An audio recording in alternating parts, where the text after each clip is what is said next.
পাঁচ দফা দাবি আদায়ে এবার সারা দেশের সরকারি হাসপাতালের কর্মবিরতিতে নেমেছে চিকিৎসক ও মেডিকেল শিক্ষার্থীরা। মঙ্গলবার সর্বস্তরের চিকিৎসক ও চিকিৎসা শিক্ষার্থীদের ব্যানারে দিনভর কর্মসূচি পালনের পর ঢাকা মেডিকেল কলেজ হাসপাতালে সংবাদ সম্মেলন কর্মবিরতির ঘোষণা দেওয়া হয়। এই ঈদে জামা জুতো অ্যাকসেসরিজের ডিসকাউন্ট। পাঁচ দাবিতে নতুন এই কর্মসূচি ঘোষণা করেন ঢাকা মেডিকেল কলেজের ইন্টার্ন চিকিৎসক নাদিম হোসেন। লিখিত বক্তব্যে তিনি বলেন, বুধবার সারা দেশে মেডিকেল ও ডেন্টাল শিক্ষার্থীরা ক্লাস বর্জন কর্মসূচি পালন করবে। সারা দেশে বেসরকারি সব হাসপাতাল, ইনডোর ও আউটডোর সেবা এবং বৈকালীন চেম্বার বন্ধ থাকবে।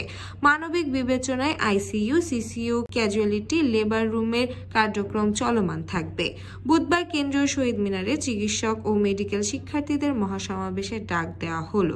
ঢাকা ও ঢাকার বাইরের সব শিক্ষার্থীরা বেলা 11টায় কেন্দ্রীয় শহীদ মিনারে সমাবেত হবেন। সেখান থেকেই স্বাস্থ্য মন্ত্রণালয়ের অভিমুখে লং মার্চ করবেন তারা। তবে এই কর্মসূচিতে হাসপাতালের বহির্বিভাগ ও অন্তঃবিভাগের সেবা কার্যক্রম বন্ধ রাখার ঘোষণা দেওয়া হলেও ঢাকার জাতীয় অর্থোপেডিক হাসপাতাল ও পুনর্বাসন প্রতিষ্ঠান institute of neurosurgeon and hospital দেরিতে হলেও বহির্বিভাগে রোগী দেখা শুরু হয়েছে। এদিকে আবার শহীদ সরওয়ার্দী হাসপাতালের বহির্বিভাগ পুরোপুরি বন্ধ আছে।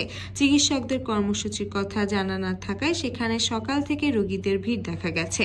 অনেকে কিছুক্ষণ অপেক্ষা করে চলে যাচ্ছেন, অনেকে আবার সেখানে ঘুরোঘুরি করছেন। তবে আইসিইউ, সিসিইউ, জরুরি চিকিৎসা বিভাগ চালু আছে।